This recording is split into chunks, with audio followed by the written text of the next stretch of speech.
Agent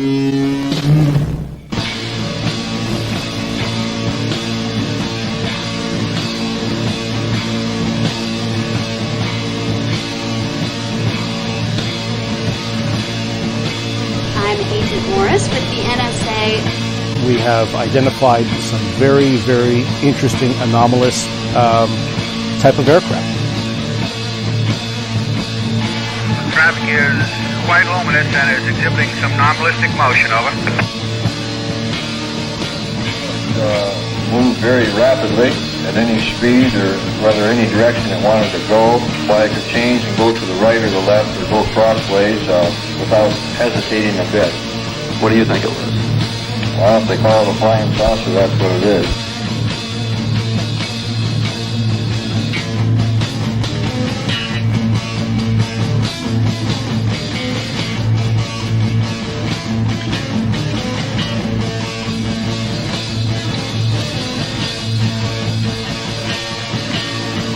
EWA 517, do you want to report a UFO? Over. Negative. We don't want to report.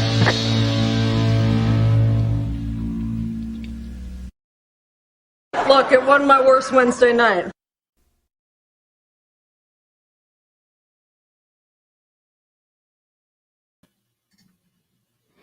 Good evening, everybody. This is Smiles Lewis and Mark Jackson joining y'all. Welcome back, folks. It's been a while. This is Anomaly Now for March 10th, 2021. Getting fast and deep into the year after the... What just happened, Miles? I don't know, man. It's been so freaking weird. I've described what we endured a few weeks ago as the insult to injury. You're not wrong. You're not wrong. I mean, you know, we've obviously this year just keeps going, 2020, and with the tumult following the election, and then this snowpocalypse that we endured and thankfully survived more or less unscathed, though perhaps a little bitly scarred now.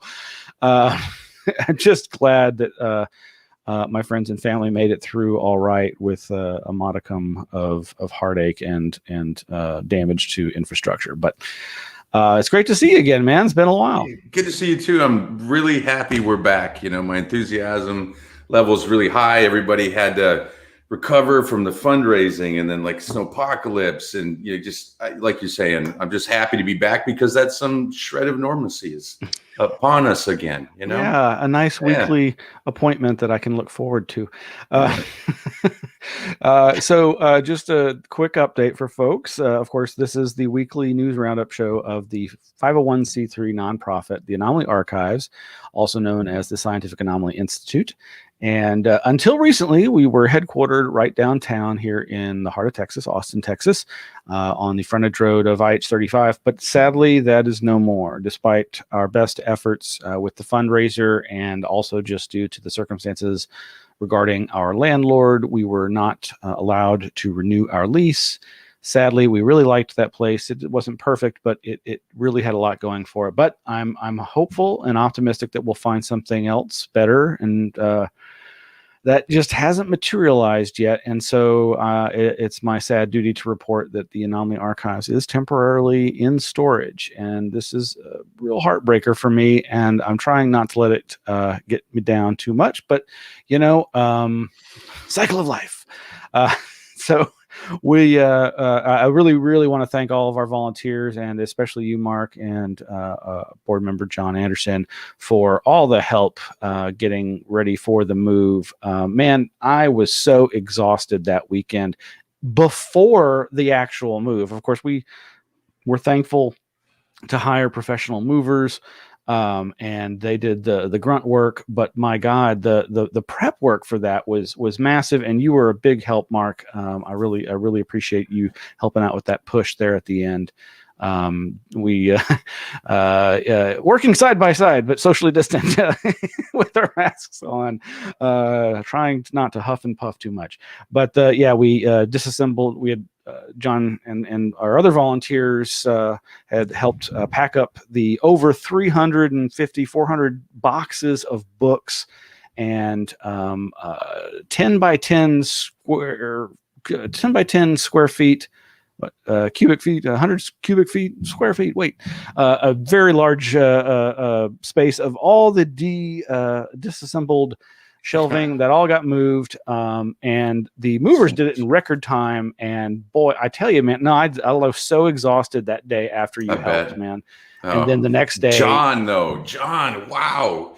John is like the patron saint of Anomaly-NOW. I mean, yes, oh, man, that guy, I tell you.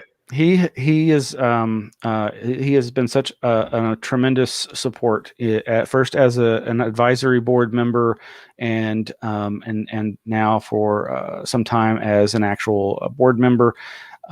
His insights into archival work and proper etiquette and process for all the various aspects of dealing with an archive, including packing to move it, have come in incredibly handy. So thank you to everybody, all the volunteers that helped. And thanks everybody. And thank you also everybody for supporting us with the nonprofit, the fundraiser Streamathon. If you haven't seen all the videos, there's got to be something there for you. So go to the anomalyarchives.org website and you can find links to all the past Streamathons. That's 6 days. That's like, I think I calculated it's over 40 hours of lectures and video material. So something for everybody there. And well, let's dive in. Sure. I know there are a couple of, there's a few more announcements, but there's some great stuff coming up. You know, it's been a boon for people's ability to still go to paranormal and UFO cryptozoology related events besides the Streamathon. And coming up, we've got links, or we'll be posting links to this philosophy and religion forum featuring one of my favorite people, Dr. Eric Davis. This is not the Eric Davis associated with the To the Stars Academy and Hal Puthoff and all that. This is Eric Davis out on the West Coast. He's been doing podcasting, Expanding Mind for a long time, and published a number of great books, including books focusing on Terrence McKenna, Robert Anton Wilson, Philip K. Dick. And we've got, we'll have a link there, but basically this is, where is this? I can't read it. Yes, the University of Southern Mississippi's got this presentation that he's going to be doing. It's an hour online, and it's free. So there is a free streaming lecture that he'll be doing, and I'm sure it'll be fascinating. No matter what he's talking about, I think it's worth your time and to take a look. And Smiles, for the folks out there that aren't familiar with what a Discordian is, you mentioned Wilson and Davis, etc. Why don't you give us like the 20-second explanation of what these guys have been up to and what the point of all that is? Well, it's funny you should mention, because another thing we're not going to get to is this. So the British documentarian Adam Curtis has a new streamable series of documentaries. I can't quite remember the title of it, but I think it's called I Can't Get You Out of My Head. And I have not watched it yet, but apparently it focuses on Discordianism and its import in understanding where we are now. Now, I'm not really sure how he gets from there to here, so to speak, but Discordianism is a sort of faux religion. You might liken it to the Church of the Subgenius of Ivan Stang and Bob Dobbs, who some think was modeled after Robert Anton Wilson Bob, but it's actually a different Bob, I think. But anyway, these people all had a part to play in the birth of this faux religion, and it has to do with discord and the idea of chaos and order out of chaos, or at least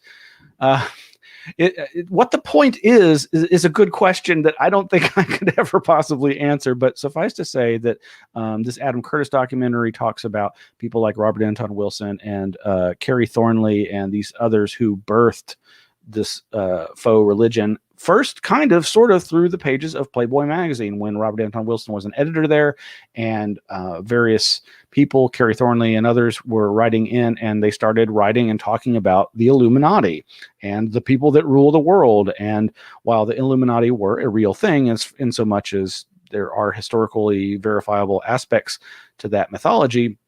It, of course, has taken on a life of its own in terms of modern day conspiracy theory that continues to evolve and grow over the last several decades. And I'm not sure who else would be considered a Discordian, but if you just look into Discordianism, you'll find some great stuff there. But have you read much? Great summary. Oh, Great summary. Yeah, I've read the Illuminatus trilogy. I've read Wilson's work a number of different times. Actually, I wish I still had the copy I had when I read it, because it was basically shredded and had, coffee mug stains all over the cover and lots of other types of stuff burnt into the cover of it and whatnot. But I've since lost that copy, and it breaks my heart, because if I could have had that in my personal archive, I would have already given it to the Anomalous Institute. But at last, not to be. Well, we have a good collection of Robert Anton Wilson material. Yes, we do. Yeah. Wilson is definitely foundational in my open-mindedness and my multifaceted, multi-paradigm perspective on things. Yeah, me as well, Miles. That's right. Yeah, I cannot recommend highly enough the works of Robert Anton Wilson. I wish he were still with us today, though he would probably be freaking out as much or more than the rest of us. I think you're exactly right. Yeah. There's a couple of other events coming up. I don't really know much about this one, but it's the SWFL. I think that's Southwest Florida Paranormal and UFO Convention. This is another free event. They don't really have many details yet, and I really, like I say, I don't know anything about this organization or whoever's behind this, but they've got a cute little graphic there. I don't know if you can see on the bottom right. There's a flying saucer with the cupola on the top of the flying saucer is like a ghost head, a classic. Well, it kind of looks like a Klan member, but a ghost, a wispy white sheet ghost. It looks like a ghost. I'm sorry, I didn't mean to go down that path, but there's this interesting news about Toledo Museum of Art welcomes paranormal exhibit this summer. Supernatural America, the Paranormal in American Art, will be on display starting in June. Well, this is some pretty advanced notice, but over at WTOL.com, I am assuming those are the call letters of a local news outlet there in Toledo, Ohio, have information about this. And boy, I tell you, if maybe I'll finally be up for a road trip by then. Finally. But yeah, Count me in. Count me in. Let's go, man. All right. Email us at what's the email at the archives, Miles, one more time, in case anybody really was interested in putting together a travel group. This is probably how you could reach Smiles and myself. contact@anomalyarchives.org. There's also a much longer one that's Scientific Anomaly Institute @gmail.com, but contact at Anomaly Archives is hard enough, probably for most folks. Too many A's, not enough O's. So next week, next Friday, not this Friday, next Friday, every Friday from 7 to 8:30 p.m. Central Standard Time are my new friends that are the producers of the Truth Wanted vodcast. This is part of the ACA, Atheist Community of Austin's streaming media network. They've got a bunch of great shows, and this is the one that I've really found a warm place in my heart for, that is asking the question of, like, what do you believe and why? How do you arrive at the beliefs that you hold? And they are very interested in talking to people with paranormal beliefs. And while I don't tend to believe everything, I know obviously I believe a lot of stuff that atheists and or rational skeptics are probably just like, oh my God, I can't believe that guy believes that stuff. But I'm really looking forward to this discussion. Objectively, Dan is the host. He's been doing this for a couple of years now, and I'm really excited about being on the show, and thank them for the invitation and all that they've done to make me feel welcome. Really, really appreciated this opportunity. And so we'll be reminding you next week, but this is coming up on Friday, March 19th. You can watch live on YouTube. And actually, I think you can also tune in just in audio format if you're somewhere where you can't stream video. But it's a call-in show. And so I'm really hoping that we get some friends and their normal good-sized audience asking some very interesting questions. I'm sure I'll be stumped left and right because I don't know anything for sure. All right. Well, let's see. So yes, news. news. How much has happened in the last 4 months? Well, so I just finally it's been probably 2 or 3. It's been a while since I sent out the email newsletter of the Anomaly Archives. If you are interested in following the Anomaly Archives, of course, you can go to our website, anomalyarchives.org. You can find the link there to the Flipboard link magazine, where the links to news that we'll be relating today. There's that and more over there at the Flipboard. But you can also sign up there for the weekly email newsletter that in this case has not even been monthly, but like Mark says, we've been taking it easy, taking a break, taking a breather, trying to recharge our batteries. And very much so yes, I finally put out the new newsletter. And yeah, what I was getting to is that, man, the number of links that I had collected was huge. Just, I mean, so much information, and no, I never have enough time to read all this stuff. And and there's so much I want to read but don't get the chance to. But that's the beauty too, Miles, of you doing all that work behind the scenes, as I always say, because if folks simply follow the link to the Flipboard, you do all the work. It's all right there, and you can find the thing that interests you. You have enough diversity and simply enough stories where absolutely there's something for everybody. You're gonna find something to dig into, and then you're into the rabbit hole. That's the way I like to think of it. It's just a little rabbit hole, and once you get down there, go wherever you want, man. Yeah.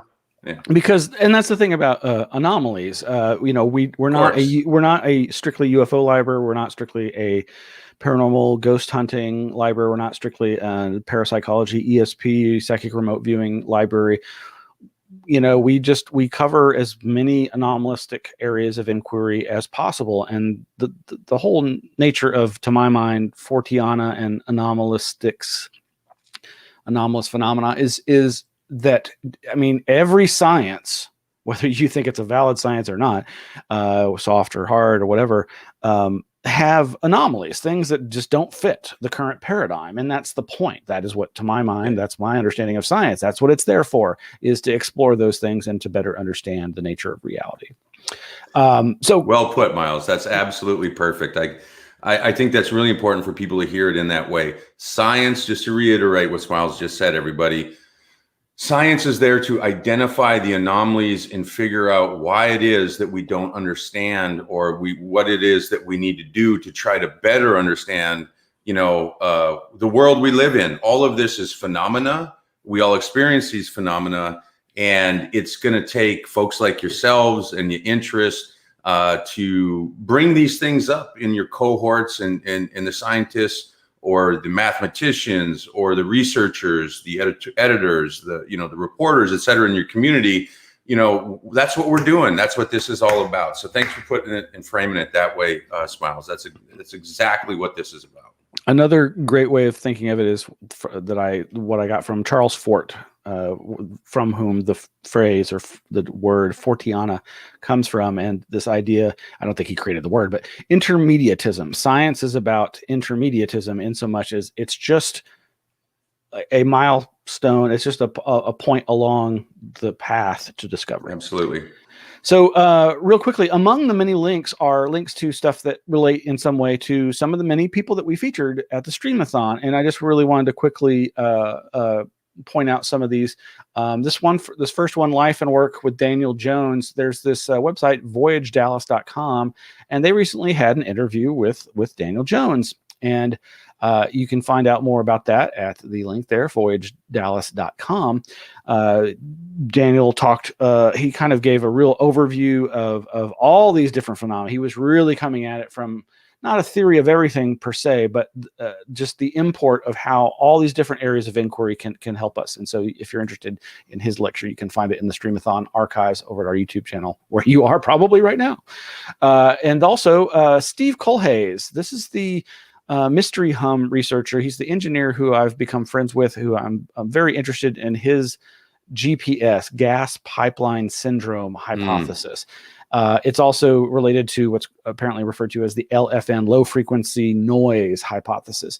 And he was just passing along to me that there's this industrial company called noisesolutions.com, where I don't know if it's linked. I don't know if this is hidden, but there on their website is this PDF called Incorporating Low Frequency Noise, LFN, Legislation for the Energy Industry in Alberta, Canada.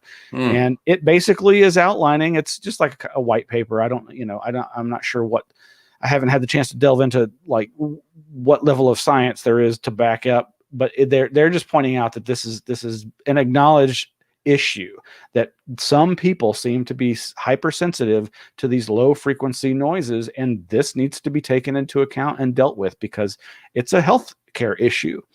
So that's also kind of interesting. Yeah, Miles, this is an infrastructure phenomena, and as soon as you put any infrastructure, frankly, where you're using, whether it's electrical, current, it doesn't even really matter. Infrastructure brings additional phenomena into your local environment or whatnot, right? So it is no doubt there's kind of a duh factor to this, whether it's telephone lines, electrical lines, underground pipelines. It could just be a pipeline itself in terms of, transmitting waves of any sort through the medium. But the point here is when you introduce infrastructure into your environment, there are going to be effects, and that's kind of the bottom line. And environmental health experts, and certainly this initiative is really pointing out the notion. And I'll use the example of marine life with these giant boats and underground pipelines and whatnot. Certainly, the infrastructure is disrupting their natural environment, and humans were the same thing. We have infrastructure and industry has moved into our environments, and we're going to see effects of that, and they're being measured. And this is a really good initiative to acknowledge that we have to, in some way, push back against industry, in the sense that this is not natural, And anyway, yeah, very, very, very good, and kudos to them. Yeah, it's just like all the humanistic campaigns that had to be waged against the industrial revolution and any type of industrialization, that infrastructure. Yeah. Another person that spoke at our streamathon is Professor Wham. This was of course a great presentation. You can find there in our YouTube channel, where she was talking about African-American abductees and Black experiencers of UFO and related strange encounter phenomena.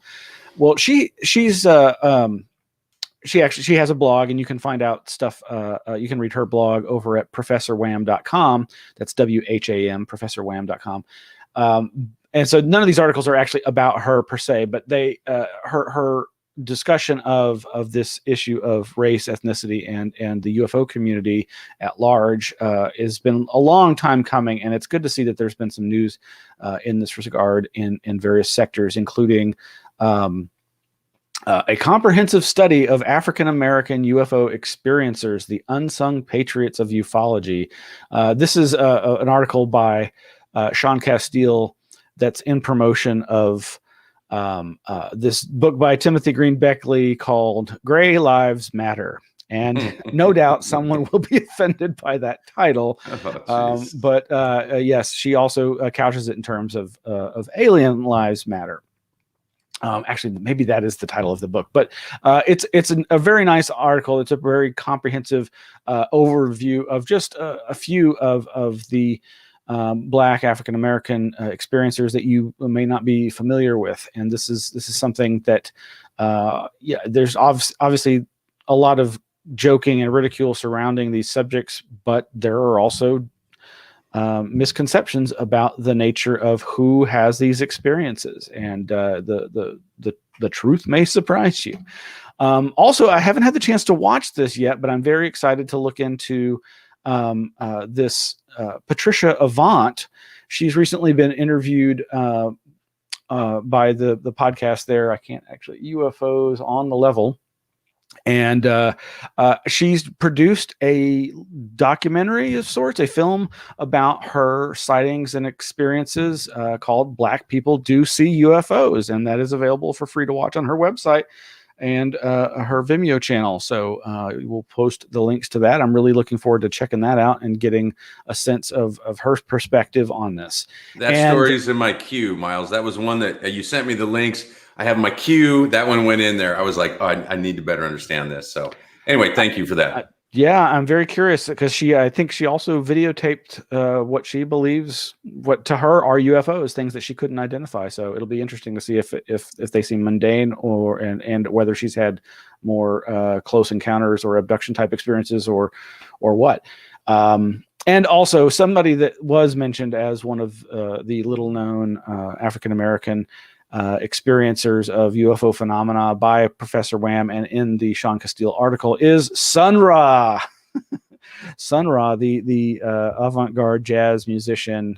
There is a YouTube video. It's just a short clip, but it basically is his brother talking about their experience, and you can find that over there on YouTube. I'm not sure. I think it's probably too long to play, but it doesn't go into great detail, but it sounds like he either had, it describes where they had some kind of device in their practice space that at first I was thinking, was that a dream machine, a spinning device, or, but it sounds more like a UFO detector that apparently stopped spinning. And that's when Sun Ra was like, we got to go outside and look up. And that's where they say they saw a UFO. Fascinating. Wow. All right. And then, like I mentioned a moment ago, Professor Wham's website, professorwham.com, has this article, which isn't really related to any of this, but it's called Runes, Media, Magic, and CPAC. This gets into the political realm about, you see that symbol there on the left of those runes. Yes. That was the shape or something similar of the stage at the CPAC, Conservative Political Action Committee conference that's, dare I say, infamous, notorious. Sometimes some good stuff I've heard come out of there, but most of it, well, I shouldn't say anything political, should I? Seems like a large-scale Rorschach test to me. Definitely. And, gosh, I'm so hesitant now to make the okay sign because I don't want somebody accusing me of doing a white power symbol. Moving right along, A2 para community. The Me Too movement continues to engage the para movement. And one of our presenters, Stephanie Quick, while her presentation to the Streamathon was not about this subject, I think she touched on it a little perhaps, but mostly she talked about her near-death experience, which we can talk about some NDE related stuff in a minute. But we had their Talking Misogyny in the Para-Weird Community. This is Stephanie Quick on a really cool podcast called The Farm by a very cool parapolitical writer known as Recluse. And this, goes into this exact issue. But Stephanie's been very progressive. Stephanie's been very upfront about the fact that this is an issue and people need to address it. And another young lady in the para field, Alex Matsuo. Okay, you can read her at alexmatsuo.com, and she has an article, Sexual Harassment Exposing the Dark Side of the Paranormal by Alex Matsuo. And there are examples from other people's experiences in the field. And while it can be a very tough thing to read about, I know these things go on, and I know even my own normal behavior nowadays feels questionable sometimes. But meanwhile, on a completely different subject and not one of our Streamathon presenters, former Anomaly Archives board member Jeremy Wells. Yeah, he's had moved to Kentucky some years ago and has created his own new newspaper there. It's the Carter County Times. That's available at cartercountytimes.com. And he was been digging into the archives and found some old news reports about Uncle Jack Fultz's memories of Carter County, Olive Hill UFO, 1922 lights in the sky, puzzled farm workers and spouses. So you can check that out. Want to help? The description from that account, the historical description, is absolutely fascinating.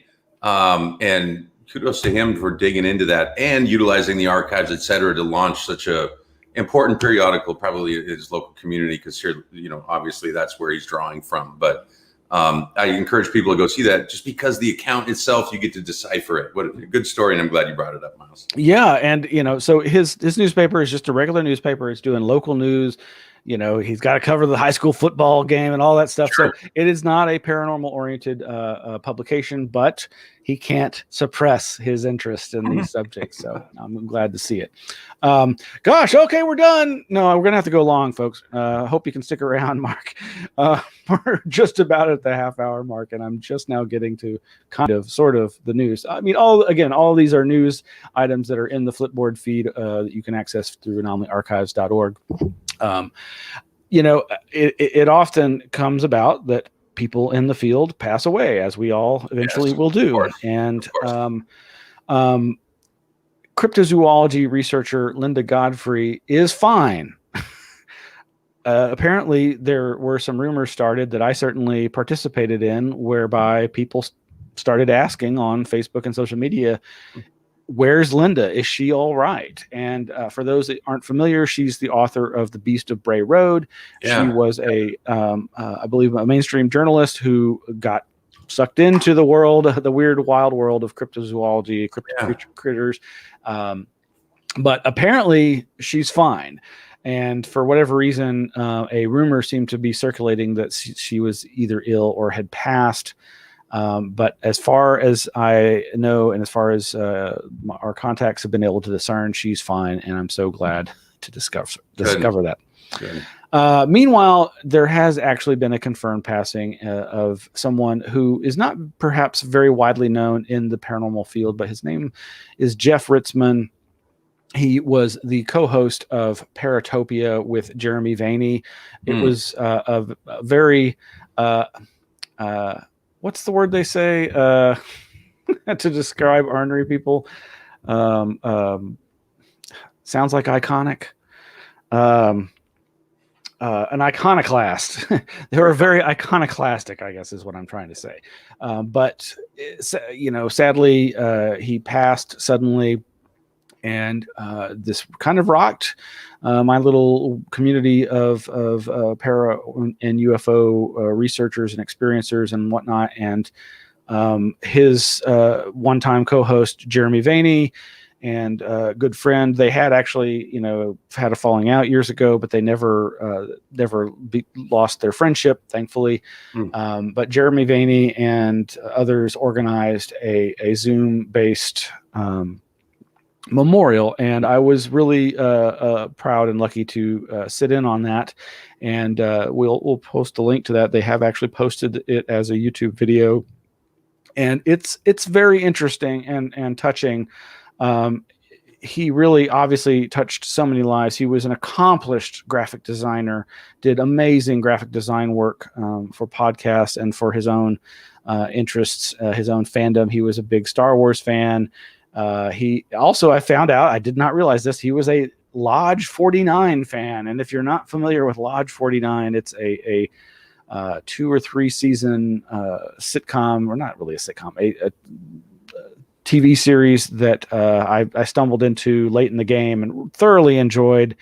And as it turned out, there were at least 2 cast members on the call who spoke up because they just had become, distant friends with Jeff through his fandom as a huge supporter of the show. But there was people from all walks of life there represented. These were not just paranormal people. They were not just, his fandom friends. There were graphic designers and just other people who were touched by his life. But a podcaster and friend of ours, Tim Banal, had some very strong positive words to share about just what a great guy Jeff Ritzmann was. And one of the things that really enamored me most about Jeff Ritzmann and Jeremy Vaeni was their promoting of the experiencers' rights, so to speak. And they were really protectors and defenders of experiencers Carol Rainey and Emma Woods. Actually, I'm not totally sure Carol Rainey was an experiencer, but Carol Rainey was the wife of Bud Hopkins for a time, and Emma Woods was one of the experiencers working with abduction researcher David Jacobs. And so both of these women were part of a lot of controversy surrounding their criticisms of these men in their roles as UFO investigators. And they had a lot to say. And similarly, Jeremy and Jeff worked with a scientist named Dr. Tyler Kochjohn in producing a study of anomalous experience, and we'll post the link to that. The Project Core, which was an anonymous survey of experiencers. And also on the line was a UFO investigator, Jack Brewer, and George Hansen, who's the author of The Paranormal and the Trickster, and many others. It was a very moving thing. Again, I didn't speak because I didn't really even know Jeff. I was Facebook friends with him, and was just kind of a fan of his from afar. So, and on to the news.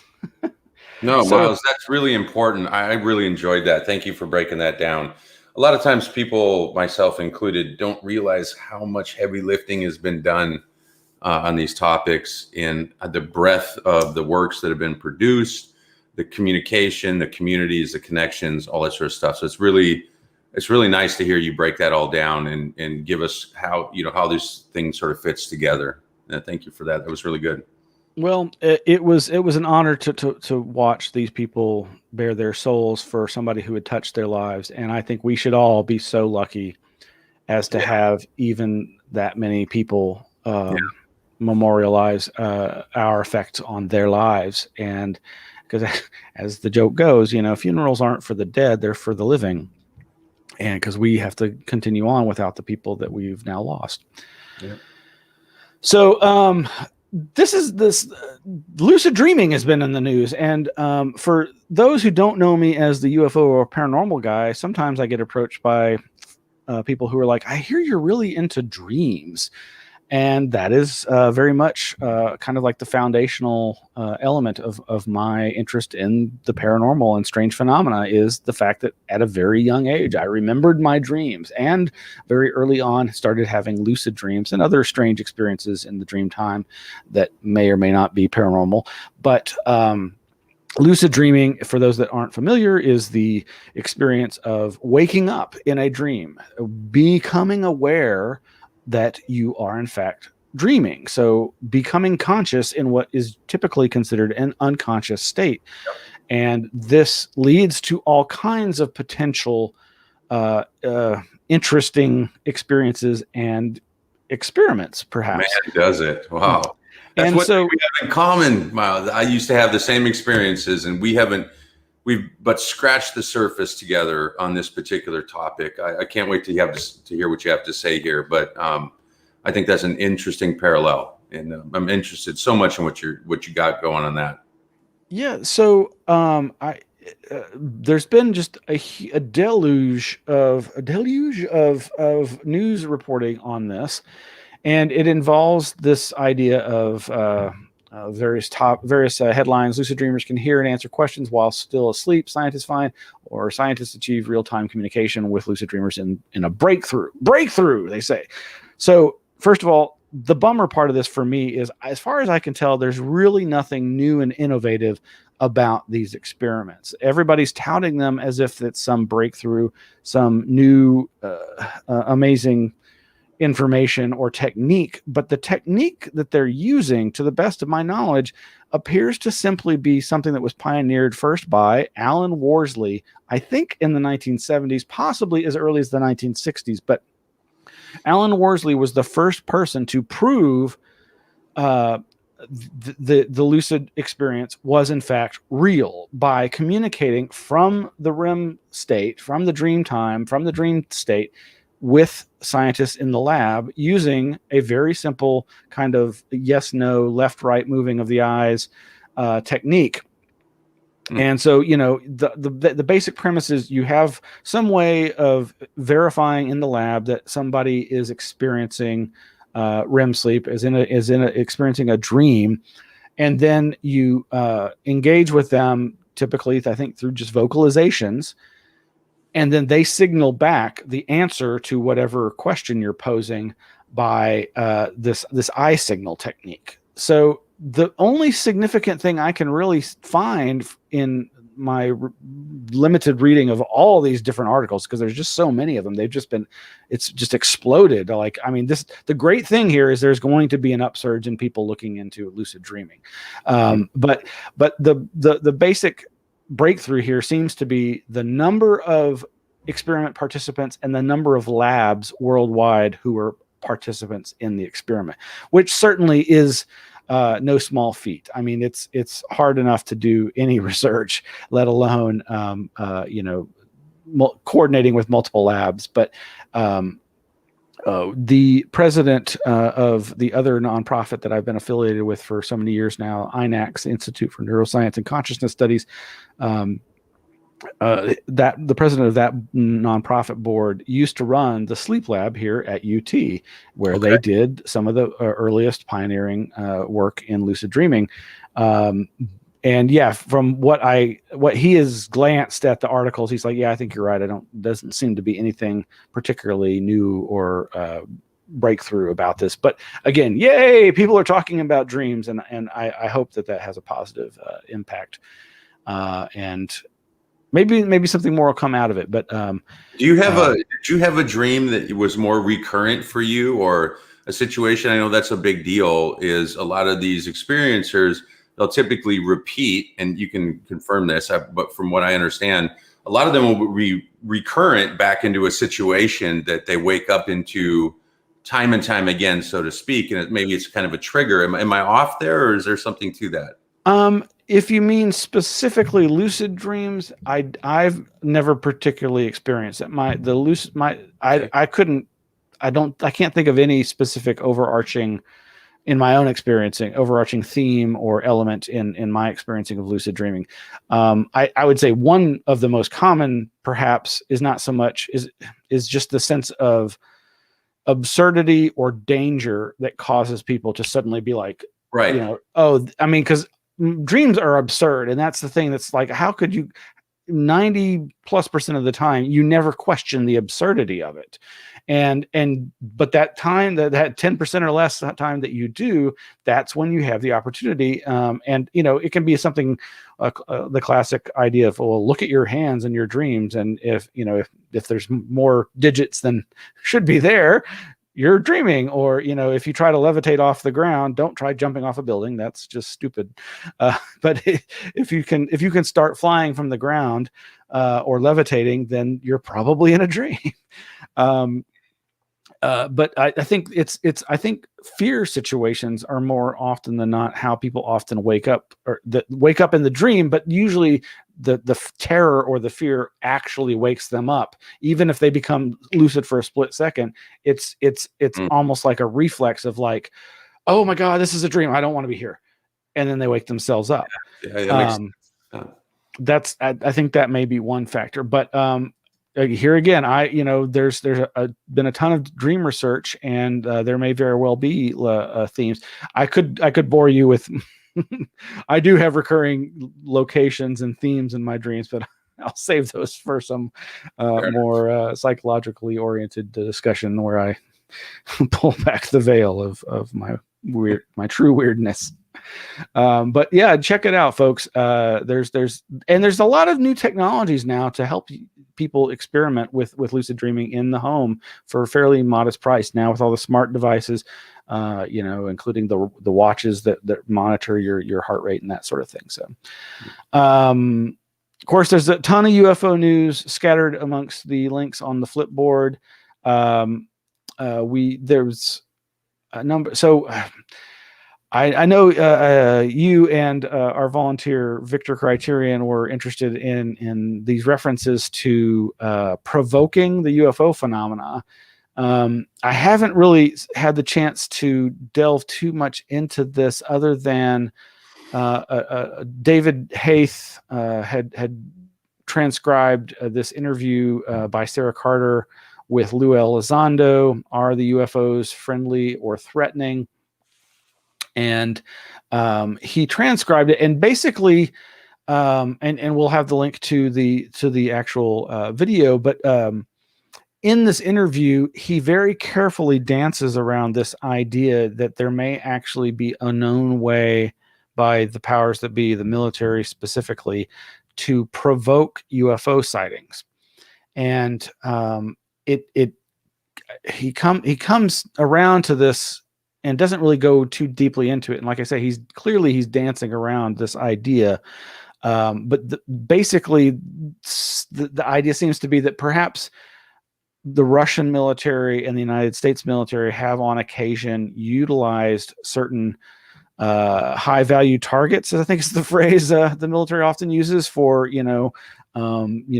big budget items like nuclear powered aircraft carriers and nuclear weapons in general, or certain of their most advanced new rockets and missiles and aircraft. But the implication seemed to be that these were the kinds of things that could almost predictably create a UFO sighting. And by create, I'm not using necessarily their words, but this reminds me, of course, of pioneering researchers like Jacques Vallée and a few others who have studied magic and have worked towards this idea of cajoling the UFO phenomenon, whatever it is, into manifesting and interacting. And this is Jacques Vallée has, in a few places in his Forbidden Science journals, and I think actually in one of the interviews he did with the Paratopia folks, Jeff Ritzman and Jeremy Vaeni, where he talked about this period in his life, particularly where he had created a sort of an alchemical lab UFO provoker. I'm just kind of making that up, but like, and I've been reading this in his Forbidden Science Journals, Volume 4, where he definitely talks about this repeatedly, but he never really goes into details. Actually, let's see. I need to tell somebody something. Anyway, you can check out the transcript of these relevant parts at that Facebook link that we'll post, and Sarah Carter's actual interview with Joe Elizondo. And let's see where else we got. Anyway, there's a ton of other stuff. There's a new interview with Harry Reid, of course. And the interesting thing here is that it's from the website nextgov.com, which is a more political oriented website. I don't think that they've ever really done stuff on UFOs. It's an audio interview that's at the bottom of the page where the author or the journalist talks to former Senator Harry Reid about the origins of that OSAP, ATIP, UFO or UAP threat assessment program that has gotten so much attention since the December 2017 New York Times articles. We've also got some great links to the 17th century plan to trade with aliens on the moon, Ripley's.com of all places. I was going to bring that up, Miles. The Flipboard is full of stories that establish that people previous decades and centuries even to us took this as very common knowledge. It was very, it was like, oh yeah, duh, or whatever. And then you get into the scientific revolution and it's like, nah, and then we're still fighting our way out of that. But anyway, great swath of stories that correlate exactly to your point on that. Anyway, just pointing out to everybody that there's multiple stories that support exactly what you're saying. Yeah, one of the other ones from scientificamerican.com. Until recently, people accepted the fact of aliens in the solar system. And of course, Ralph Blumenthal, the author of that 2007, one of the authors of that 2017 New York Times article on the Pentagon UFO program, he's got a new book out that is all about abduction researcher John Mack. There you can see the Scientific American article that we were just alluding to. So there's a couple of different interviews with Ralph Blumenthal about his new book. Looking forward to reading that book, and maybe we can get him on the show. I've got his phone number. I want in. Right on. Yeah, right. And we probably should wrap it up. Yeah. There's a number of articles on near-death experiences and life after death, including, again, who was one of the contractors for the Harry Reid sponsor. Let me guess. Hand up. Robert Bigelow for, Yeah. for 10,000. Bigelow bucks. Bigelow bucks. Bigelow, Bob Bigelow is sponsoring a life after death contest, and they've expanded it recently to award even more cash to more people. So that's pretty interesting. But yes, there's a number of articles and references, links to near death and life after death type articles. I guess the one other thing, God, there's just so much. There is. Rabies mutating into zombies. Stigmata.